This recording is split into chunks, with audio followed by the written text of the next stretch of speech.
Assalamualaikum warahmatullahi wabarakatuh. Saya Setia Wakil Warsono, NIM D22-2020-03173, akan menjelaskan tentang anatomi fisiologi sistem endokrin dan mekanisme dari kelenjar pankreas. Sistem endokrin adalah kumpulan kelenjar yang mengeluarkan pesan-pesan kimiawi atau yang kita bisa sebut hormon. Hormon yang dihasilkan akan disalurkan lewat aliran darah sehingga dapat mencapai bagian yang jauh dari kelenjar tersebut.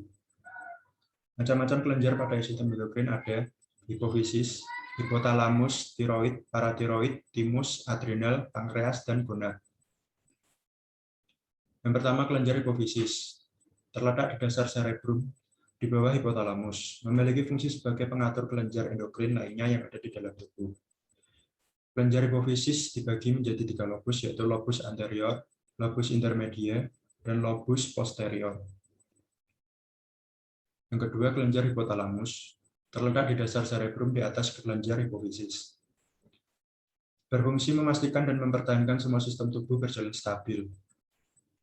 Yang ketiga, kelenjar tiroid, terletak di dekat leher dengan jakun. Berfungsi menghasilkan tiroksin dan triiodontironin untuk proses metabolisme tubuh. Yang keempat, kelenjar paratiroid, terletak di leher di bawah kelenjar tiroid. Berfungsi menghasilkan hormon paratiroid untuk mengatur konsentrasi ion kalsium dalam darah. Yang kelima, kelenjar timus, terletak di dada manusia, berfungsi untuk menghasilkan sel darah putih di tubuh manusia. Yang keenam, kelenjar pankreas, terletak di dekat lambung, berfungsi untuk menghasilkan hormon insulin dan glukagon, yang fungsinya untuk menstabilkan kadar gula darah yang ada di dalam tubuh. Yang ketujuh, kelenjar adrenal, terletak tepat di atas ginjal, berfungsi untuk menghasilkan hormon yang berperan penting dalam respon stres, metabolisme, dan keseimbangan garam dan air dalam tubuh. Yang terakhir, kelenjar gonad. Pada pria terletak pada testis, dan wanita terletak pada ovarium.